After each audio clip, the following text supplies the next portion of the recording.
எல்லாருக்கும் வணக்கம். நான் Vijay Kiruthik. Duty to express our opinion அப்படிங்கிறது ஒவ்வொரு மனிதனும் கடைபிடிக்க வேண்டிய ஒன்று அப்படின்னு நான் நினைக்கிறேன். அதோடைய விளைவு தான் இந்த விஜய் கிருத்திக் கார் அப்படிங்கிற சேனலில் பார்த்துட்டு இருக்கீங்க. இன்றைக்கி ஒரு முக்கியமான டாபிக் பார்க்க போகிறோம். வாங்க வீடியோக்குள்ளே போய் டீட்டெயிலாக பார்க்கலாம்.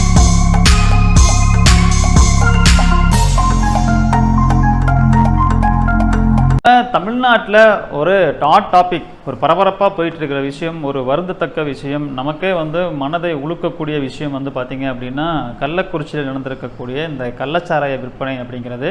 அதில் எவ்வளோ பேர் சஃபர் ஆகியிருக்காங்க, எவ்வளோ குடும்பங்கள் அதனால் பாதிக்கப்பட்டிருக்கு. அந்த குழந்தைகள்லாம் அதாவது இறந்தவர்களுடைய குழந்தைகள் ஒரு பையன் எனக்கு அப்பா வேணும் அப்படின்னு சொல்லிட்டு அழுவுறதை பார்க்கும்போது நமக்கு உண்மையிலேயே அந்த பசங்களுடைய ஃப்யூச்சர் இன்னும் எங்கே இருக்குது. இப்போ தான் மிஞ்சி போனால் ஒரு 2ஆம் கிளாஸ் படிச்சுட்டு இருப்பான். அந்த ஏஜ் தான் அந்த சிறுவனுக்கு இருக்கும்.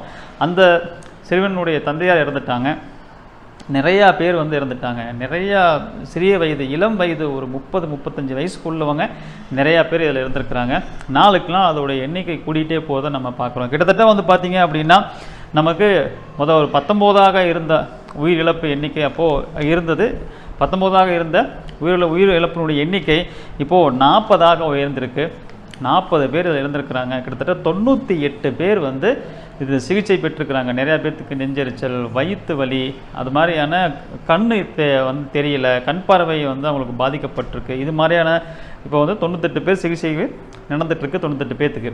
இதில் அடுத்தது கிட்டத்தட்ட 19 பேருடைய நிலைமை கவலைக்கிடமாக இருக்குது அப்படின்னு சொல்லிட்டு நமக்கு தகவல் சொல்கிறாங்க. அப்போது ஆல்ரெடி டெத்து, இறப்பினுடைய எண்ணிக்கை 40 என்பது ஆயிடுச்சு.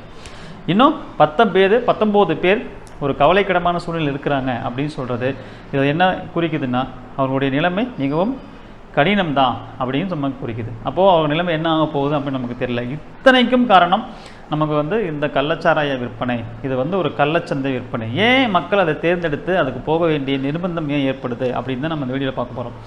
இது தொட்டு இருக்கக்கூடிய ஒரு விஷயம். இன்றைக்கி நேற்று கிடையாது.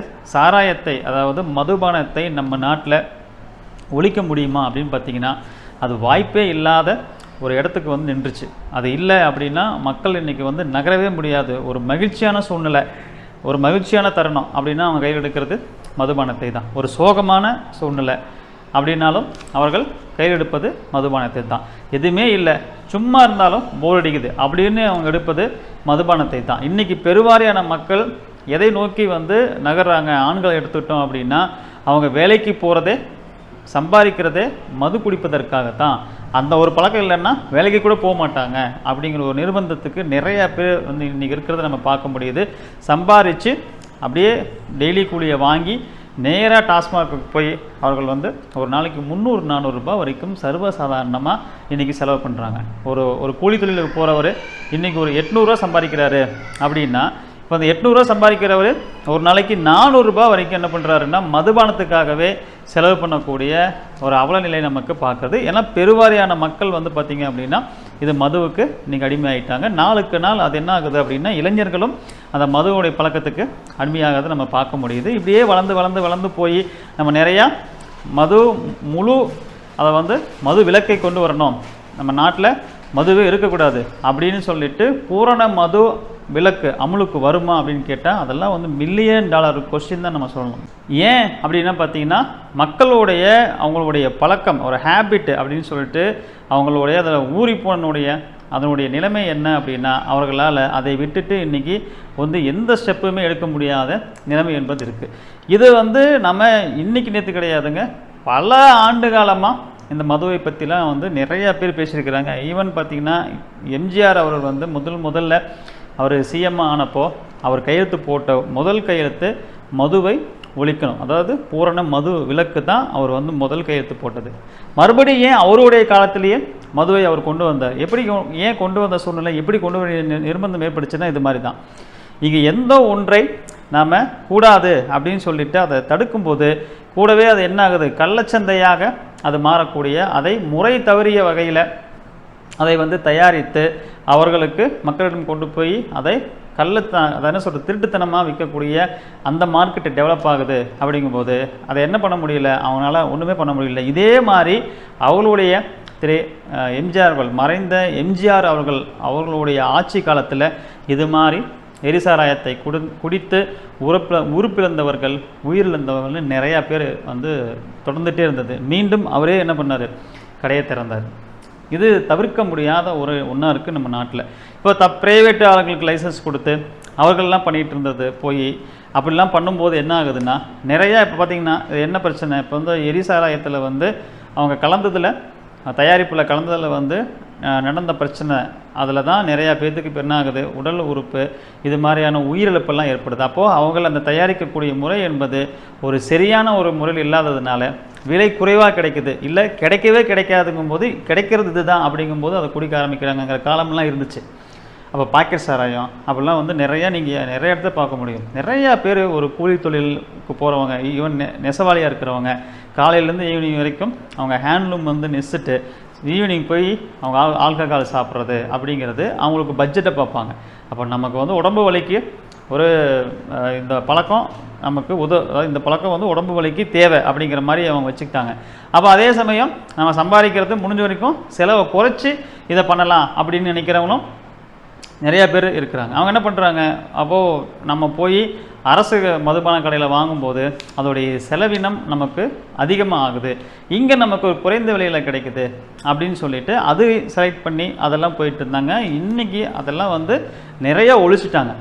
நிறைய இடத்துல வந்து பார்த்திங்கன்னா பரவலாக எல்லா இடத்துலையும் இருந்துட்டு இருந்ததை இப்போ ஒழித்து முழுக்க அவங்க அரசு வந்து பார்த்திங்கன்னா குறைச்சிட்டாங்க. வந்து இருந்த மாதிரி கள்ளச்சந்தை, கள்ளசாராயம் என்பது இல்லாமல் இருந்துச்சு. ஆனால் இப்போ வந்து பார்த்திங்கன்னா இப்போவும் பரவலாக இருக்குது. அது ஒரு சில பகுதிகளில் அது பரவலாக இருக்குது. அதை குடித்து இப்போ பாதிக்கப்பட்டவங்களுடைய எண்ணிக்கை, உயிரிழந்தவங்களுடைய எண்ணிக்கை இப்போ 40 தாண்டி போயிட்டு இருக்கும்போது இப்போ தமிழ்நாடு முழுக்க நம்ம சிஎம் வந்து எல்லா கலெக்டரையும் கூப்பிட்டு எல்லா ஸ்டேட்லேயும், தமிழ்நாடு முழுக்க எல்லா டிஸ்ட்ரிக்ட்லேயும் நம்ம சிஎம் அவர்கள் வந்து எல்லா கலெக்டரையும் கூப்பிட்டு தமிழ்நாடு முழுக்க எல்லா டிஸ்ட்ரிக்ட்லேயும் இது மாதிரியான இருக்குதான்னு சொல்லிட்டு உடனே போர்க்கால அடிப்படையில் இதை நீங்கள் ரைட் பண்ணி அதையெல்லாம் வந்து சீஸ் பண்ணணும் அப்படின்னு சொல்லிட்டு இப்போ என்ன பண்ணியிருக்கிறாங்க, அந்த மாதிரியான நடவடிக்கை எடுக்க சொல்லியிருக்கிறாங்க.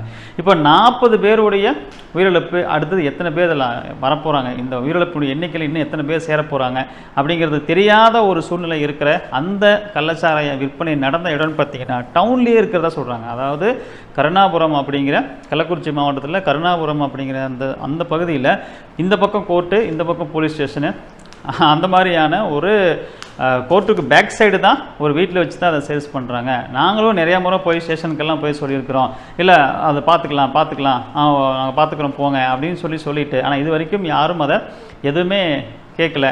வீட்டில் வச்சு ஒரு மெயினான பிளேஸில் அவங்க சேல்ஸ் பண்ணுறாங்க. இப்போது இந்த மதுபானத்தை, அதாவது இந்த எரிசாராயத்தை சாப்பிட்டு இறந்துருக்கிறாங்க. அந்த இறப்புக்கு வந்தவங்க அதே கடைக்கு போய் பிடிச்சிருக்கிறாங்க, அவங்களும் இறந்துருக்கிறாங்க. இப்போ என்ன வந்து ஏன் இந்த குழப்பம் ஏற்பட்டது அப்படின்னா, மக்கள் எல்லாம் ஒன்று சேர்ந்து இந்த மாதிரியான மதுபானத்தை, அதாவது எரிசாராயத்தை சாப்பிட்டு தான் இறந்தாங்கன்னு சொல்லிட்டு கலெக்டர்கிட்ட போய் மனு கொடுத்துருக்குறாங்க. அப்போது அவங்க வந்து கலெக்டர் வந்து சரண்குமார் அப்படிங்கிறவர், அவர் ஒரு சர்க்கிள் விட்டுருக்காரு. இதெல்லாம் குடிச்சு இறக்கலை, அவங்கெல்லாம் வந்து ரூமரை கிளப்புறாங்க, அவங்க ஏதோ காரணத்தினால தான் இறந்துருக்குறாங்க, இறந்ததுக்கு இது காரணம் இல்லை, இந்த எரிசாராயம் காரணம் இல்லை அப்படின்னு சொல்லிட்டு அவர் ஒரு சர்க்கிள் வெளியிடவும் மக்கள் வந்து ஓகே இதனால இல்லை போல அப்படின்னு சொல்லிட்டு எந்த சாராயத்தை குடித்து இறந்தார்களோ அந்த இறப்புக்கு வந்தவங்க அதே கடைக்கு போய் குடித்து அவர்களும் இறந்துருக்கிறாங்க. இப்போது அந்த ஒரு பகுதியில் கிட்டத்தட்ட 26க்கும் மேற்பட்ட ஒரு தெருவிலேயே 26க்கும் மேற்பட்ட பேர் இப்போது இறந்துருக்கிறாங்க. அந்த தெருவே ஒரு மயான காட்சி அளிக்குது, ஒரு பயங்கரமான ஒரு சோகத்தில் இருக்கிறது. அப்படிங்கலாம் பார்க்கும்போது நமக்கு உண்மையாகவே இது எங்கே தான் நமக்கு வந்து ஏதாவது ஸ்டாப் ஆகுமா, இது இந்த தலைமுறை இப்போ இருக்கிறாங்க, அடுத்த தலைமுறையாவது இது கடந்து வந்துடுவாங்களா, அவங்களுக்கு இந்த பழக்கம் இல்லாமல் இருக்குமா அப்படிங்கும்போது அதெல்லாம் நமக்கு நினச்சி கூட பார்க்க முடியாது, அதெல்லாம் நம்ம ஒழிக்கக்கூட முடியாது அப்படிங்கிறது தான் 100% உண்மையாக இருக்குது. இந்த மாதிரியான சூழ்நிலை தான் இப்போது நம்ம கவர்மெண்ட் வந்து பார்த்திங்க அப்படின்னா அவர்களே என்ன பண்ணுறாங்க, அரசே வந்து அந்த மதுபானத்தை எடுத்து யாருக்கும் ப்ரைவேட் டெண்டர் கொடுக்குறதில்ல, யாருக்கும் ப்ரைவேட்டாக அவங்க வந்து இதை விற்கக்கூடாது, அரசே விற்கணும், அரசே தயாரித்து என்ன ஒரு குடித்தா அவங்களுக்கு பாதிப்பு வராது, அவங்களுக்கு தேவையானது என்ன, அந்த மது அருந்துவதனால அவர்களுக்கு கிடைப்பது ஒரு என்ஜாய்மெண்ட், ஒரு போதை, அந்த போதை அவங்களுக்கு என்ன பண்ணுவோம், டாஸ்மார்க்கில் போய் குடிக்கும்போது, டாஸ்மார்க் கூடிய மதுபானத்தை வாங்கி குடிக்கும்போது ரொம்ப அவங்க அபரிமிதமாக இருக்காது, ஒரு மீடியமாக இருக்கும், ஆனால் அவங்க உயிரிழக்க மாட்டாங்க. இதுவே எரிச்சாராயம் வந்து குடித்தாங்க அப்படின்னா கொஞ்சம் குடித்தாவே அவங்களுக்கு அதை மெத்தனால் அதிகமாக மிக்ஸ் பண்ணுறதுனால அவர்களுக்கு பயங்கரமான போதை வரும். ரெண்டாவது காசு குறைவாக இருக்கும். இதை மக்கள் பார்த்து இதையெல்லாம் குடிக்க ஆரம்பிச்சிருக்காங்க. ஸோ இப்போது இதனுடைய விளைவு என்னென்னா, நம்ம இத்தனை பேரை இழந்திருக்கிறோம். இன்னும் அடுத்தடுத்து என்ன நடக்க போகுதுன்னு நமக்கு தெரியல. இப்போ கள்ளக்குறிச்சி அந்த மாவட்டத்தில் மட்டும்தான் இது இருக்கா அப்படின்னு கேட்டால் எல்லா பகுதியுமே இருப்பதாக ஒரு ரூமர் வருது. எல்லா இடத்துலையுமே அது இருக்குது. இது வெளியே வந்துருச்சு, இது பிரச்சனையாகி வெளியே வந்துட்டதுனால இது நமக்கு தெரியுது. இல்லை அப்படின்னா நமக்கு இது தெரிய வாய்ப்பு இல்லை. ஏன்னா இன்னமும் கூட நிறையா இடத்துல இது இருப்பதாக நமக்கு தகவல் வந்திருக்கு. அதை தான் வந்து முதலமைச்சர் என்ன பண்ணியிருக்காரு அப்படின்னா, உடனே அதை இரும்பு கரம் கொண்டு அதை நம்ம நிறுத்தணும், அதை வந்து உடனே தடை செய்யணும் அப்படின்னு சொல்லிட்டு அவர் சர்க்கிள் கொடுத்துருக்காரு. இதில் வந்து உயிரிழந்தோருக்காக நம்மளுடைய முதலமைச்சர் வந்து 10 லட்சம் ரூபாய் அவங்களுக்கு வந்து நிவாரணம் வந்து வழங்குவதாக அவரும் வந்து அரசும் வந்து என்ன பண்ணியிருக்கு, அவர்களுக்கு 10 லட்ச ரூபா நிவாரணத் தொகை வந்து அறிவிச்சிருக்காங்க.